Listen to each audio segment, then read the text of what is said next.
problems in our world today is human trafficking, and particularly the trafficking of children. You know, I had a whole bunch of weird paranoid suspicions about what the hell was going on because there was a lot of stuff I couldn't understand. Mel Gibson has long been one of Hollywood's most polarizing figures, a man whose work both in front of and behind the camera has garnered him a global fan base while simultaneously landing him in hot water on numerous occasions. Known for his intense performances and for directing films that have left indelible marks on cinema, Gibson's career has been as tumultuous as it has been illustrious. Yet in recent years, the spotlight has shifted slightly from his professional achievements to his outspoken stance against what he perceives as the increasing wokeness of Hollywood. In this era of social media activism and cultural sensitivity, Gibson's actions and statements have placed him at odds with many in the industry, while simultaneously earning him admiration from those who feel that Hollywood has strayed too far into political correctness.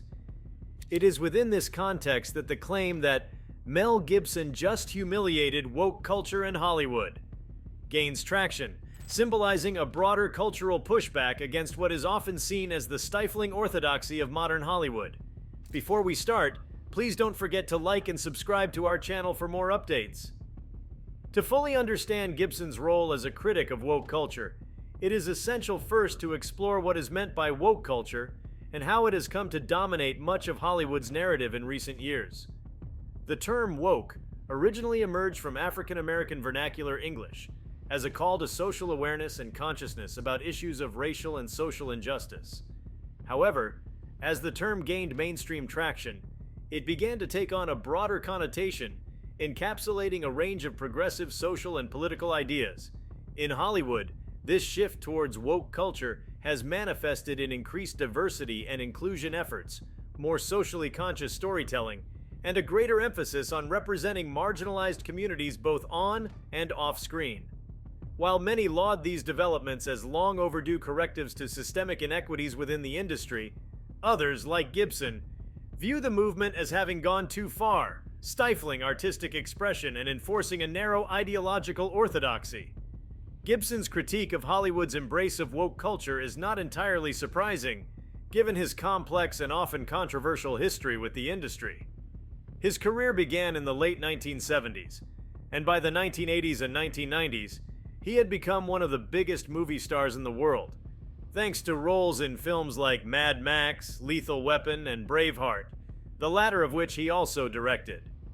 Braveheart won 5 Academy Awards, including Best Picture and Best Director for Gibson, cementing his status as a Hollywood heavyweight. However, despite his success, Gibson's career has also been marred by scandal, particularly related to his often inflammatory comments on race, religion, and gender. These incidents have led to periods of professional exile, with many in Hollywood distancing themselves from the actor-director. Despite, or perhaps because of these controversies, Gibson has cultivated an image as something of a Hollywood outsider, a maverick who is unafraid to speak his mind, regardless of the consequences. In recent years, this persona has been amplified as he has positioned himself as a critic of woke culture, arguing that Hollywood's increasing emphasis on political correctness is detrimental to the creative process. In interviews, Gibson has lamented what he sees as the industry's shift away from storytelling that resonates with broad audiences in favor of didactic narratives that prioritize ideology over entertainment. He has criticized what he views as the industry's willingness to sacrifice artistic integrity to appease the demands of a vocal minority, suggesting that this approach alienates mainstream audiences and diminishes the cultural impact of film as an art form. Gibson's critique is not merely rhetorical, it is also reflected in the projects he chooses to pursue. In recent years, he has gravitated towards films that emphasize traditional storytelling and themes of redemption, sacrifice, and faith, topics that resonate deeply with audiences but are often dismissed by Hollywood's woke elite as outdated or politically problematic. His 2016 film Hacksaw Ridge, for example, tells the true story of Desmond Doss, a conscientious objector who served as a medic during World War II and saved 75 men during the Battle of Okinawa without firing a single shot.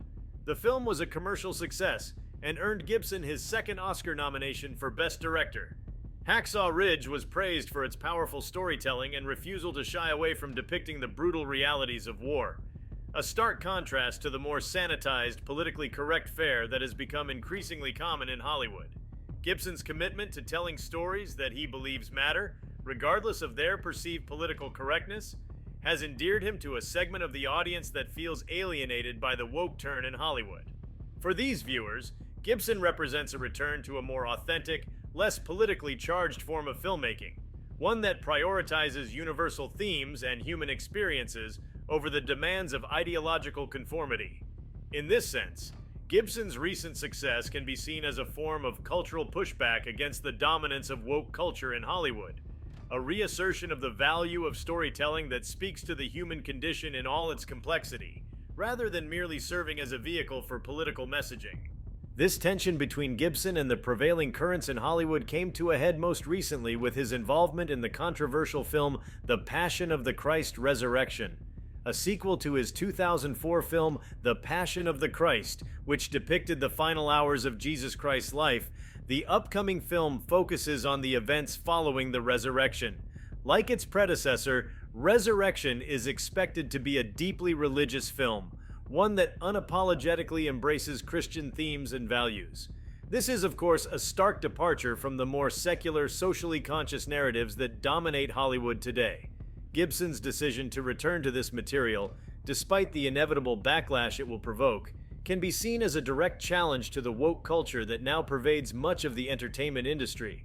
The original Passion of the Christ was a cultural phenomenon, grossing over $600 million worldwide and sparking widespread debate about its graphic depiction of Jesus' suffering and its portrayal of Jewish characters. Despite the controversy, or perhaps because of it, the film resonated deeply with Christian audiences who felt that Hollywood had long ignored or misrepresented their faith. In revisiting this material with Resurrection, Gibson is doubling down on his commitment to telling stories that reflect his own values and beliefs, even if they are out of step with the prevailing trends in Hollywood. In doing so, he is effectively positioning himself as the anti-woke filmmaker, someone who is willing to defy the cultural norms of his industry to create art that speaks to a different, often overlooked segment of the audience. Gibson's stance against woke culture is not without its critics. Many in Hollywood view his comments and actions as reactionary and regressive, arguing that the push for greater diversity and inclusion in the industry is necessary and long overdue. They contend that the increasing prominence of stories about marginalized communities and social justice issues reflects the reality of the world we live in, and that artists have a responsibility to engage with these topics. For these critics, Gibson's rejection of woke culture is seen as a refusal to evolve with the times, a clinging to outdated notions of storytelling that no longer resonate with modern audiences. Yet, despite the backlash, Gibson's influence and appeal remain significant, particularly among those who feel disillusioned by the direction Hollywood has taken in recent years.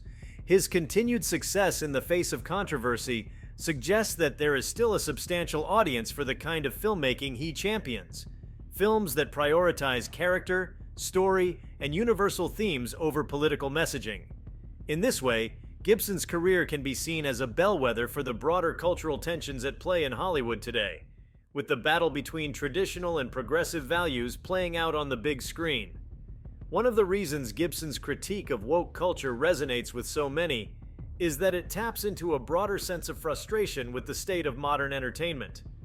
For years, audiences have complained that Hollywood has become overly politicized, with films and television shows increasingly serving as vehicles for social commentary rather than entertainment. This shift has led to a sense of alienation among many viewers who feel that their tastes and preferences are no longer being catered to by the industry. Gibson's rejection of this trend is seen by many as a welcome return to form, a reminder that the primary purpose of film is to tell compelling stories that resonate with audiences, not to preach or proselytize. Moreover, Gibson's critique of woke culture also speaks to a deeper concern about the impact of political correctness on artistic expression. Many artists, both inside and outside of Hollywood, have expressed frustration with the constraints imposed by woke culture, arguing that it stifles creativity and limits the range of stories that can be told. Gibson's willingness to push back against these constraints even at the risk of further damaging his career, is seen as a bold and necessary stand for artistic freedom. For those who value creativity and expression over conformity, Gibson's defiance is not just admirable, it is essential. If you like this video, please give it a like and subscribe to our channel. Also, leave your comments below and tell us, what's your take on Mel Gibson's stance? We want to hear from you. Thank you for watching and see you next time.